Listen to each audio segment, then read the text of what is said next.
story of the kings and queens of England is more surprising than you might think. It's a fine drama, 1,000 years of tales of lust and betrayal, of heroism and cruelty, of mysteries, murders, tragedies, and triumphs. And all these figure in the story I'm telling now, the story of the Tudors.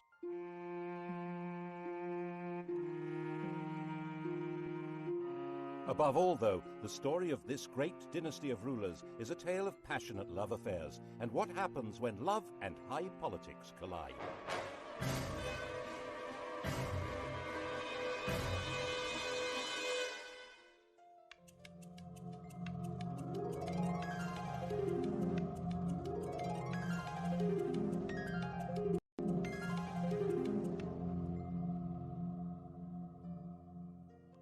The story begins with Owen Tudor, a hugely ambitious and very handsome young man. His father was an outlaw hiding out in the Welsh hills, but Owen managed to get employed as a servant in the household of the infant Henry VI. Now, this household was run by Henry's mother, Queen Catherine de Valois, a very sexy widow, who fell for Owen completely. There's no record that they ever got married, but they did have 5 children. When Catherine died in 1437, Henry VI was still only 13, and the barons who ran the kingdom in his name put Owen in prison. But when Henry came of age, he brought his stepfather, Owen Tudor, back to court and gave earldoms to his stepbrothers Edmund and Jasper Tudor. Owen ensured Edmund's marriage to a girl from Henry's family. Edmund died very soon after the marriage, but his 13-year-old bride, Margaret Beaufort, was already pregnant. Their son was born at Pembroke Castle.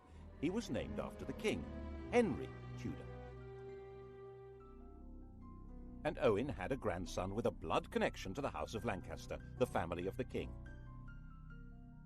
They weren't actually the legitimate line. Henry of Lancaster, Henry Bolingbroke, had deposed his cousin Richard II in 1399 to become Henry IV. The thrones of his son and grandson, Henry V and VI, rested on that shaky foundation, which crumbled in the Wars of the Roses when the true heirs to the throne, the House of York, began to battle for their inheritance. Owen Tudor stood squarely with the Henrys, the Lancastrians. That, after all, was where he had invested all his hopes. Kiss in Hereford Marketplace.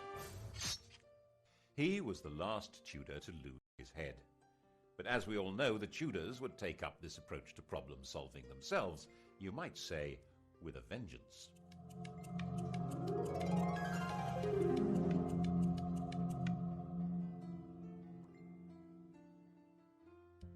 Edward of York seized the throne, Edward IV, and Owen's 4-year-old grandson, Henry Tudor, began what would be decades of living on the run or as a refugee. But 3 years later, King Edward did something would eventually give Henry Tudor everything Owen had wished for. He fell in love, and that began a chain of events which altered all England's history.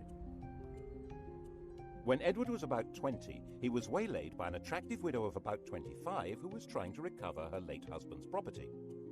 Edward, 6'3" tall and really very good-looking, wanted to help, and he became besotted. It seems she persuaded him to secretly enter into a contract to marry her. Her name was Eleanor Butler. About a year later, in 1464, another attractive widow, 26 years old, pulled the same stunt, and Edward did it again. Unbelievable! This time the lady was called Elizabeth Woodville, and this time it wasn't just a contract to marry, it was a full marriage to a commoner. When Elizabeth Woodville was crowned in Westminster Abbey, the whole of Europe was scandalized. Marriage was all about alliances of power and property. Marrying a penniless woman for love was simply disgusting. The negotiators trying to arrange a proper royal marriage were humiliated. And when Edward heaped honours, wealth and titles on Elizabeth's relatives, the Rivers family, the nobility of England were outraged. They were, quite frankly, getting completely above themselves. If anyone had known about Edward's promise to marry Eleanor Butler, things would have been even worse. But she was quietly shut up in a convent and died in 1468. As it was, Edward lost so much support that in 1470 he was actually driven out of England, and Henry VI came back to the throne. A few months later, Edward came back into London and regained the crown, thanks to the strong support of London merchants to whom he owed money, and even more, it was said, of their wives and daughters, who really seemed to have found him romantically interesting. Which, face it, Henry VI certainly wasn't, unless you fancied an elderly saintly scholar who'd lost his mind. In the battles that followed, Henry's son, another Edward, was killed, and King Henry himself, captured, disappeared into a prison and was never seen again. The whole male line of the House of Lancaster, the descendants of the sun's fragile thread, Margaret Beaufort and her 15-year-old son Henry Tudor. Not that they had any claim to the crown. Of course, the Lancaster dynasty had begun by simply usurping the throne, but on top of that, Margaret's grandfather was illegitimate. A law had been passed to make him legitimate, but it also barred him and his descendants from the succession. And that would probably have been that, if it hadn't have been for Edward's little secret, which didn't emerge until Edward himself was dead. He was only 41 when he fell ill and died. His son, the Prince of Wales, also called Edward, was just 12 years old. Everyone refers to this young man as Edward V, but he was never crowned.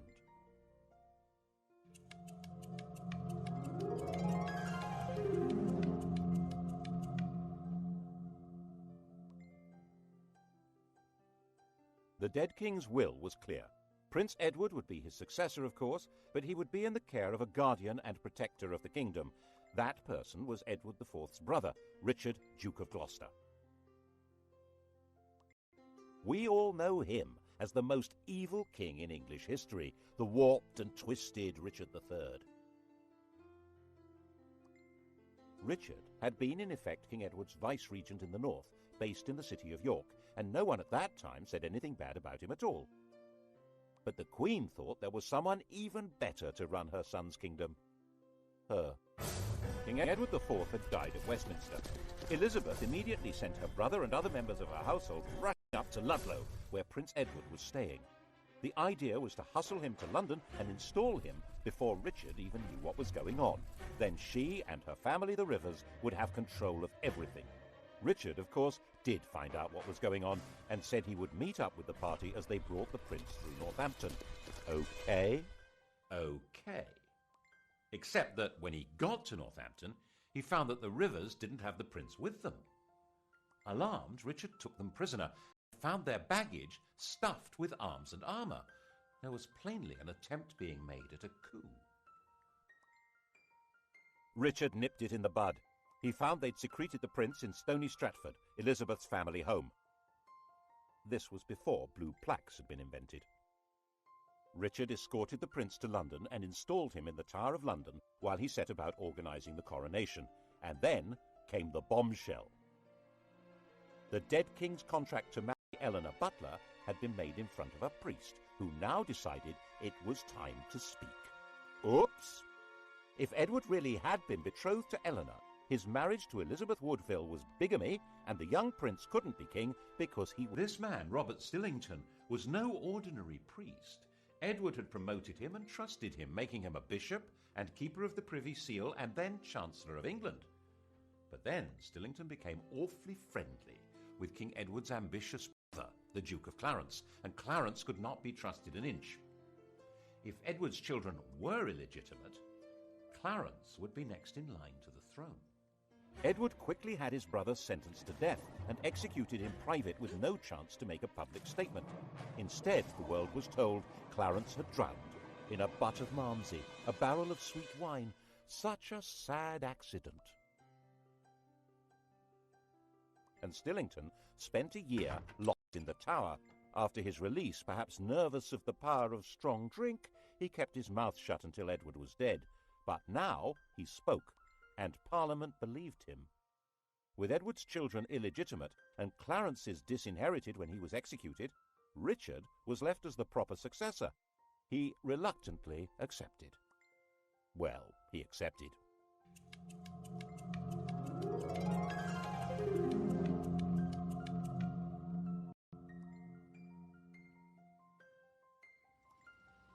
And the Tower of London changed from the Prince of Wales's palace into his prison. He shared it with his brother. Neither was ever seen again. Did Richard have them killed? No one knows, but later the evidence was going to be shaped as far as possible to make him guilty. He's been said to have personally killed Henry VI and Henry's son, whose widow he married, and done the dirty deed with Clarence and the Malmsey, quite apart from the murder of the princes in the Tower. The picture of Richard that's come down to us, the hunchbacked, sinister and ruthless tyrant, is a caricature painted after he'd been deposed and immortalised by the Tudors' greatest propagandist, William Shakespeare. One of the buildings inside the Tower of London was even given the name the Bloody Tower to associate it with Richard's foul murder of the princes, though they almost certainly were in a different building anyway. He'd certainly been a popular figure in the north of England, where his brother had charged him with healing the divisions of the Wars of the Roses, but it only took 4 months for a rebellion to emerge against him. The rival candidate was, of course, the boy across the water, now not such a boy, Henry Tudor. The House of York was now as extinct as the House of Lancaster. Henry Tudor was all there was for disappointed Yorkists as well as Lancastrians. And there were plenty of disappointed Yorkists. Richard gave positions, power and wealth to men he trusted, whom he'd got to know in the north of England, leaving a lot of southerners out in the cold who thought they could do much better under a more sympathetic figure. And now he landed at Milford Haven in Wales on the 1st of August 1485. 3 weeks later, when he came to do battle at Bosworth, his force had grown by just 3,000 men. Richard came to the battlefield as rightful King of England. Before the battle began, he held a coronation ceremony, restating his right of true succession to the crown, a right which Henry Tudor did not possess at all. Actually, given the fact that his family was specifically barred from the succession, he had pretty much less claim than anyone else there. But that's not how things were working out. Richard III was the last English king to die on a battle. The crown of England was found lying under a bush at the end of the Battle of Bosworth and placed on Henry Tudor's head. And Henry understood how you rule England. Not by winning over great nobles, they'd pretty well all been wiped out, but by winning over public opinion. The pen is mightier than the sword, especially when it tells the story of what happened.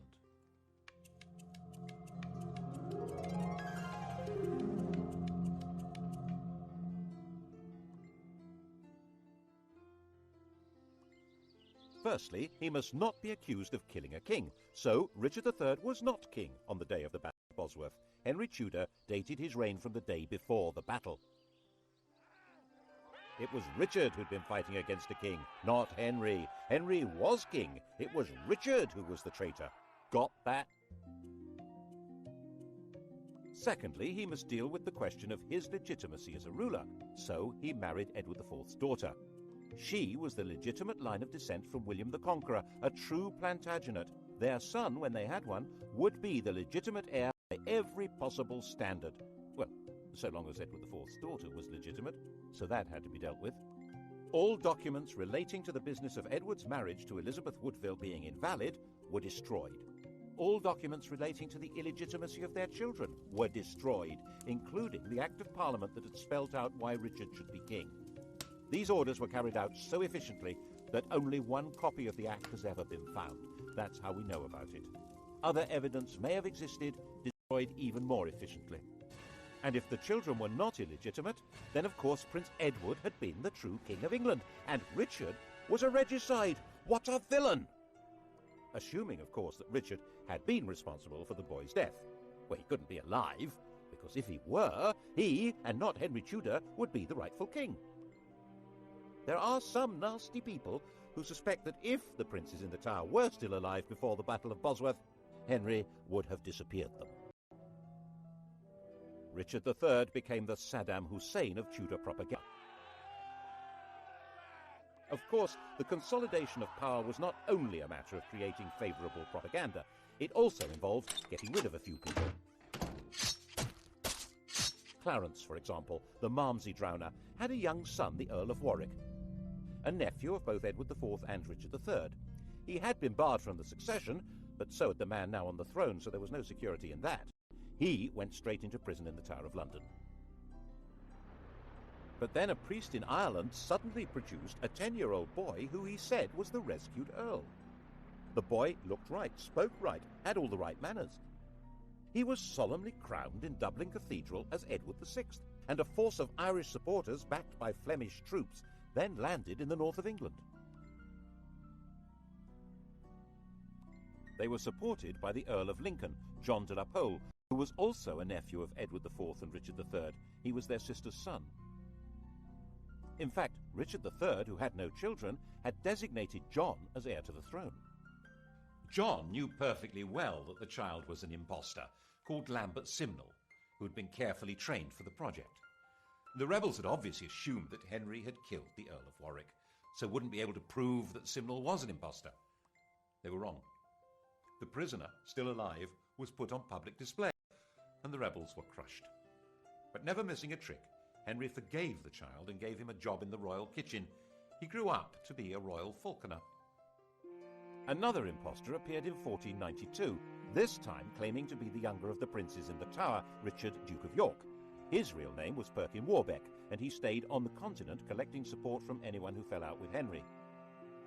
Henry had persuaded Parliament to set up a special court to try members of the nobility who were a threat to the crown.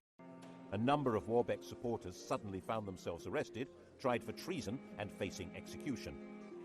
This court was to become the notorious Court of the Star Chamber. Perkin was a constant irritant, first trying to invade from Ireland, then teaming up with the King of Scotland, and finally in 1497 he raised a rebellion in Cornwall, which Henry crushed, and promising leniency persuaded Perkin to surrender. Perkin was imprisoned in the Tower, which of course already housed Clarence's son, the Earl of Warwick. And of course it wasn't long before evidence appeared that the pair of them were plotting a joint escape, and that was the end of both of them. There was one other person with a claim to the throne, Henry Tudor's mother, Margaret. In fact, whatever claim he had, she must have a better one, but no woman had ever ruled England in her own right. And Henry needed a son to inherit the throne. Not just to the Plantagenets, but to patriotic English legends. But Arthur died in 1502, leaving his younger brother Henry as the Tudor heir. And in 1509, when the 52-year-old king died, Henry VIII succeeded to the throne.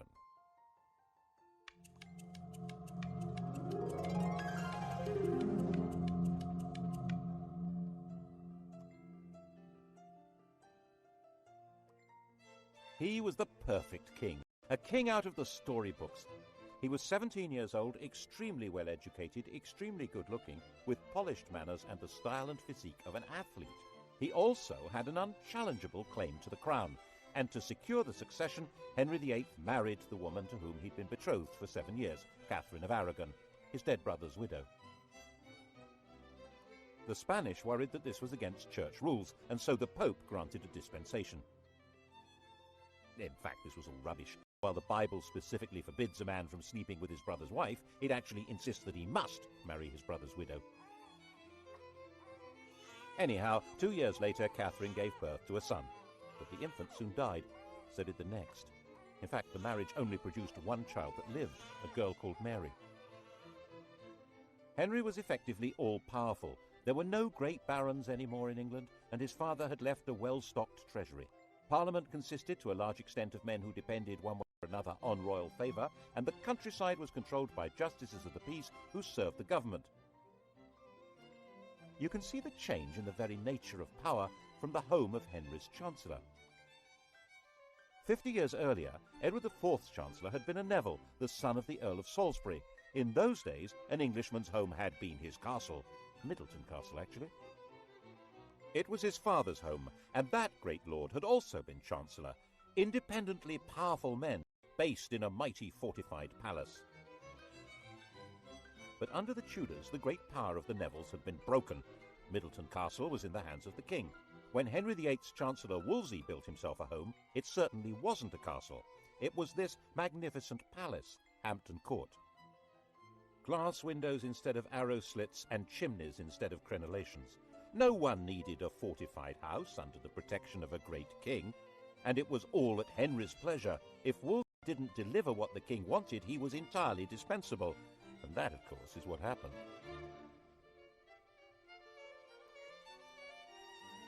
The royal marriage was haunted by the ghost of their dead sons. By the end of the 1520s, Catherine was in her late 40s, had stopped getting pregnant, and there was still no male heir, just a daughter, and England had never been ruled by a woman. Henry did a baby boy. The bride in question, Anne Boleyn, was already well installed in Henry's life. Henry, who'd already enjoyed her sister as his mistress, had wooed Anne with enthusiasm. He married her in 1533. Her coronation didn't seem to impress Londoners. Their entwined initials on the banners produced shouts of "Ha ha!" She was visibly pregnant and gave birth to a child. Drat! Another girl. She was named Elizabeth, and little Mary was declared illegitimate. The legality of this marriage must be sorted out before her next baby. That was Wolsey's job. He had to persuade the Pope that his predecessor should never have allowed the marriage to Catherine. Henry fancied himself as a theologian. He'd written an attack on Luther, which became a bestseller, and the Pope had declared him a defender of the faith. A proud boast which he stuck on the coinage and has remained there ever since. Every English monarch is fid deaf. So he told Wolsey exactly how the argument should be put to the Pope. Wolsey could probably have swung it if he'd been left alone. As it was, he failed and lost his job. And the Pope had also failed. So Henry, the defender of the faith, filed the Pope. To achieve this drastic act, having himself legally declared the supreme head of the Church in England, required an extraordinary shift in power. He had to find a way of giving the nation a voice so that it could say what he wanted. That way was through Parliament.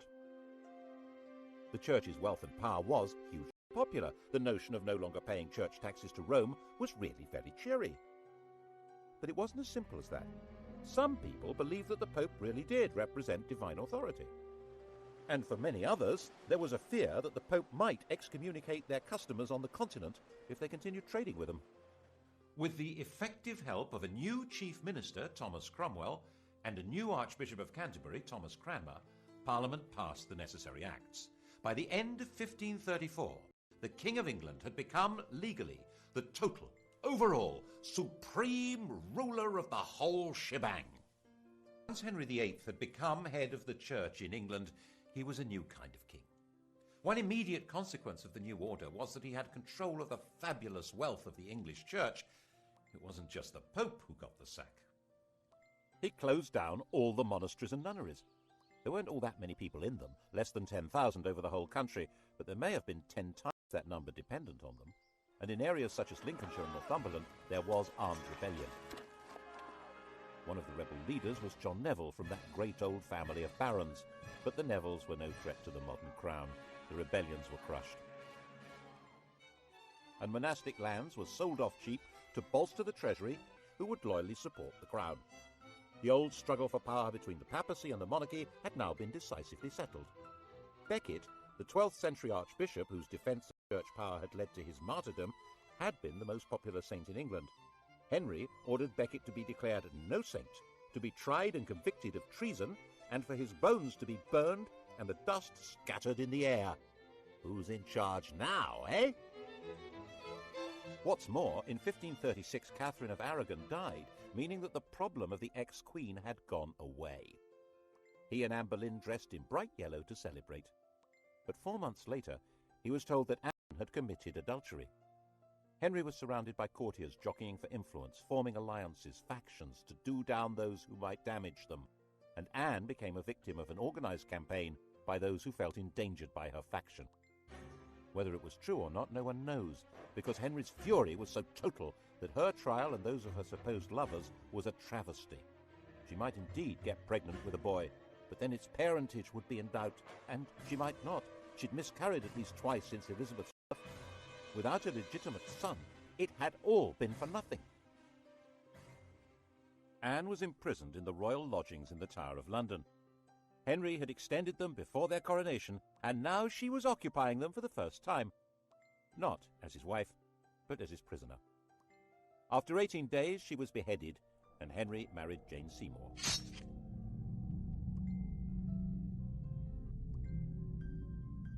England after the death of Anne Boleyn was a kingdom like no other. Henry ruled in England as head of the church as well as king, like some pagan priest-king. He was the judge of heresy as well as crime. He held the keys to heaven as well as to earthly promotion. That chap in the Vatican was now just referred to as the Bishop of Rome. To even think the wrong thoughts in this kingdom could be treason. That was how the new Chancellor, Thomas More, found himself imprisoned in the bell tower of the Tower of London. Not for what he did, or even what he said, but for thinking that the king should not be head of the church. He was publicly executed on Tower Hill. Henry was terrifying, magnificent, generous, dangerous, and in most people's eyes, the best king England had seen in a very long time. And Jane had a son, Edward. Sadly, she died in childbirth, but the throne was safe.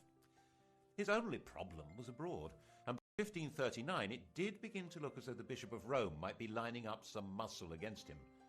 But there were now well-established and powerful Protestant princes in Germany, and on the fine old principle that my enemy's enemy is my friend, the defender of the faith, intellectual scourge of the Lutherans, had married one. Actually, neither of them was much interested in theology, or in each other. Henry, now fat, with an ulcerating leg and a vicious temper, thought his 23-year-old wife was plain silly and lacking in all the graces. He called her a Flanders mare, and they both quickly agreed the marriage was a terrible mistake. Fortunately, it was soon discovered that she had a pre-contract of marriage with someone else, and so there never had been a valid marriage to Henry. The only casualty was Thomas Cromwell, who'd set the whole thing up, and who now went to the block. Well, him and one of Anne's ladies-in-waiting, Catherine Howard. Her destruction began when More's ended. She was a kind of well-connected Monica Lewinsky figure, a teenager with sex on her mind who wanted to seduce the most powerful man around. And he fell for her and married her. And when she carried on being sexy and had sex with other men, he flew into another tempestuous rage and had her beheaded. Her lovers' heads were mounted on London Bridge. Henry then decided to marry John Neville's widow, Catherine Parr. She was extremely nervous, but had no choice. She worked hard at trying to keep Henry's temper in check, moderating his ferocity towards people he thought were traitors or heretics, and persuading him to acknowledge Mary and Elizabeth as his legitimate children. His death, 4 years later in 1547, was obviously a huge relief.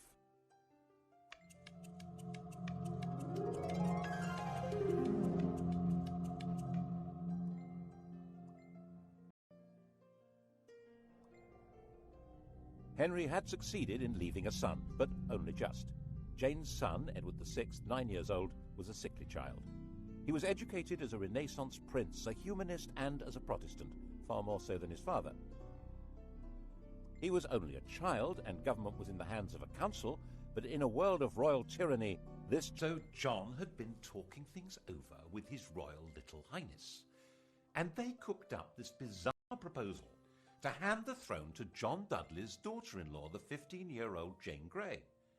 She was Edward's first cousin once removed, not exactly next in line for the throne, but Protestant. The hereditary principle was a bit medieval, don't you think? Give that girl a crown. Jane knew absolutely nothing about what was being planned for her, and when she found out that she was to be queen, she fainted in shock. England had been swindled, and knew it.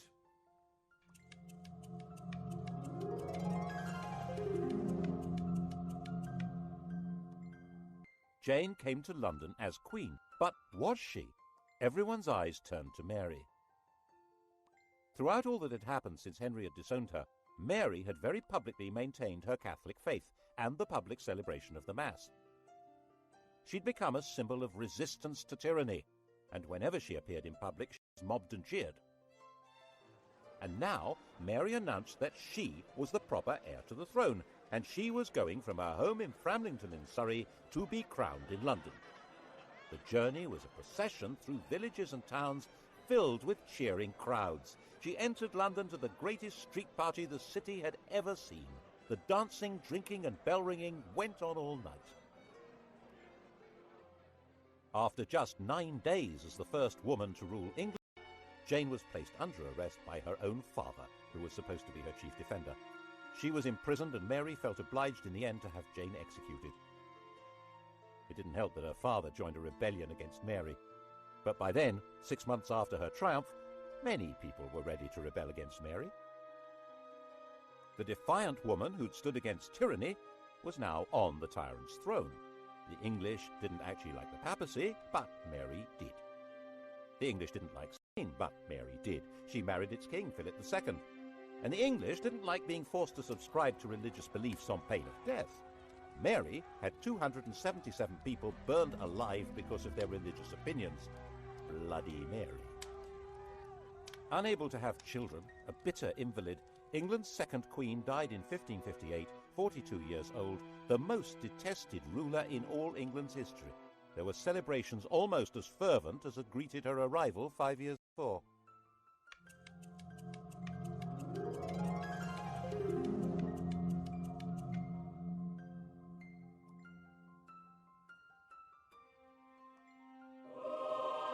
Her sister Elizabeth came to sit in that terrible seat and be crowned by the grace of God Queen of England, France and Ireland, defender of the faith and supreme head of the Church of England and Ireland, even though there was not a single yard of French soil actually ruled by England. Calais, England's last little piece of France, had been lost just before Mary's death. England had become an island, and its queen would have to be an island too. She couldn't marry because that would create a king who would be either a foreigner like Philip or an opportunist courtier who'd come trailing faction and enemies in his wake. She would be both queen and king, the virgin queen ruling from a tyrant's throne over a people whose support was essential. Monarchy in England was a paradox, and Elizabeth's solution to the paradox was wholly bizarre. The Tudor monarchy had been shaped by the need that had not materialized, and now Elizabeth would choose to have no child at all. How would the crown survive? Elizabeth succeeded to the throne when she was 25 years old. By that age, women were generally married with children, but Elizabeth had never had any intention of doing that. Her father had killed her mother. His behavior towards his other wives had been equally dreadful. At 14, Elizabeth had announced that she would never marry. In fact, her survival through Mary's reign had depended on her being free of any association with anyone else. The slightest hint of her involvement with other people could have made her seem to be connected with plots against Mary and would have led to her execution. She stayed mute, giving no sign of a religious, political, or emotional attachment that might destroy her. By the time she came to the throne, the persecutions of her predecessors had left it a stark and lonely place. 9 bishoprics were vacant. There was only 1 duke left alive, and the treasury was empty. She had no close relatives left alive. The heir to the throne was her aunt's granddaughter, Mary, Queen of Scots, a Roman Catholic. No one knew whether Elizabeth was a Roman Catholic or a Protestant. The first test came over the oath of allegiance. Elizabeth insisted that, like her father, people must acknowledge her as head of the church. The bishops, Roman Catholics appointed by Mary, said that in that case none of them would allow her a coronation. Well, all except for the Bishop of Carlisle. He did the honours, and the popular acclamation for the new queen was terrific, and she shouted back, "God a mercy, good people." Elizabeth interpreted her religious role in a new way. She declared that she didn't mind whether her subjects were Catholic or Protestant, so long as they were loyal. She'd survived by being very careful about what she said and did, and that was how she coped with sovereignty. She dared not marry or be touched by scandal, but her every move was watched like any modern royal, maybe more so. To the extent that her laundresses were bribed by ambassadors who wanted to know whether her periods had stopped in case she was pregnant. She made herself look splendid, held magnificent pageants, and eventually seemed to be holding the kingdom together without the rebellions, persecutions, and massacres that had become regular features of English life. She managed this in partnership with an immensely loyal and capable minister, William Cecil, and constantly teasing the world with a showy flirtation with the Earl of Leicester, Robert Dudley. But the love affair she really encouraged was to have the nation adore her.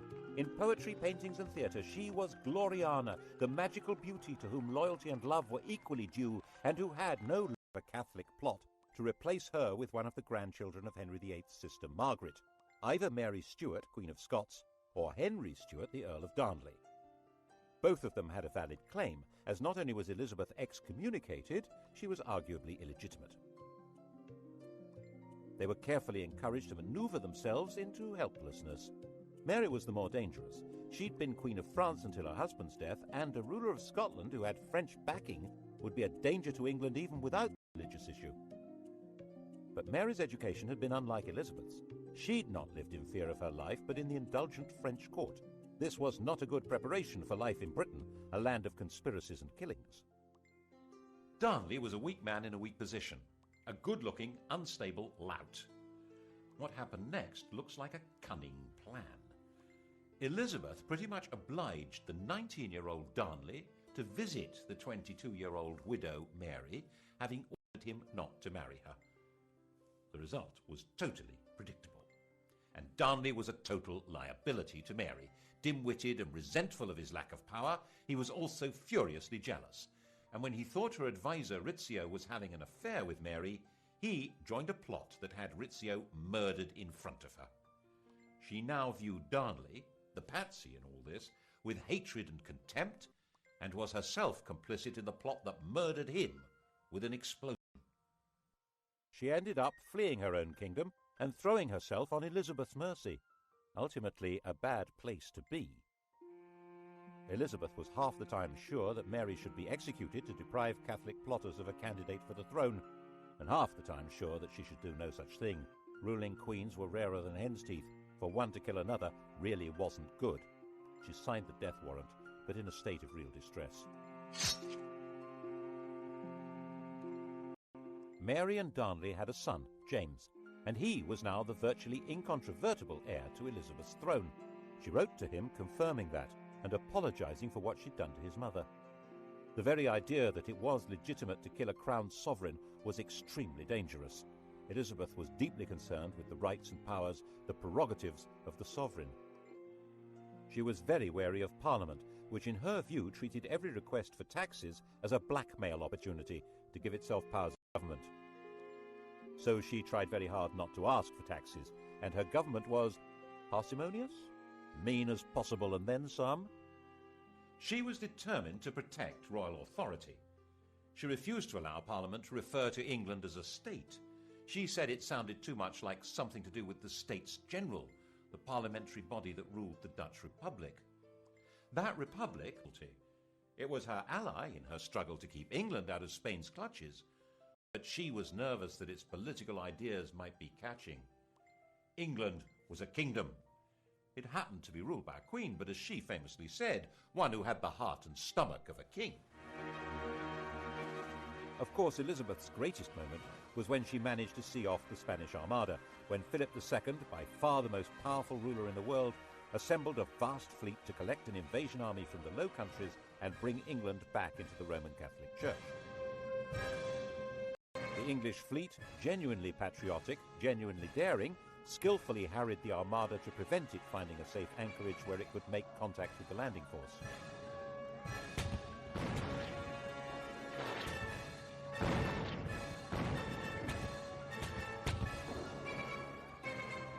When the Spanish decided to sail home, they were hit by strong winds and heavy seas that were too much for many of these Mediterranean cargo vessels. So far as the English and the Dutch were concerned, God had blown them away. Philip himself saw it as a baffling defeat that meant God was not on his side. But Elizabeth was still not prepared to ask Parliament for the money to pay her victorious sailors' wages. They were not due to be paid until they came ashore, so their queen left them rotting at anchor. And when messengers came to court to plead for the starving men who'd saved England, they arrived in the middle of extravagant celebrations of the victory and were turned away. Elizabeth died, the grandest of all England's rulers, in 1603. Her successor was Mary's son, James Stuart, already ruler of Scotland. He had inherited glory, but with it an empty treasury and an isolated kingdom. In the next programme, we'll see what the Stuarts did with this poisoned chalice.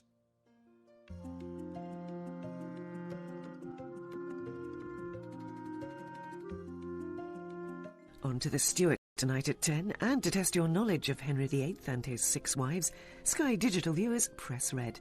Coming up on UK TV history, decisive weapons at Agincourt and in the Falklands, the longbow and the Harrier jet.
Declared no saint, to be tried and convicted of treason, and for his bones to be burned and the dust scattered in the air. Who's in charge now, eh? What's more, in 1536 Catherine of Aragon died, meaning that the problem of the ex-queen had gone away. He and Anne Boleyn dressed in bright yellow to celebrate. But 4 months later, he was told that Anne had committed adultery. Henry was surrounded by courtiers jockeying for influence, forming alliances, factions, to do down those who might damage them, and Anne became a victim of an organised campaign by those who felt endangered by her faction. Whether it was true or not, no one knows, because Henry's fury was so total that her trial and those of her supposed lovers was a travesty. She might indeed get pregnant with a boy, but then its parentage would be in doubt, and she might not. She'd miscarried at least twice since Elizabeth's birth. Without a legitimate son, it had all been for nothing. Anne was imprisoned in the royal lodgings in the Tower of London. Henry had extended them before their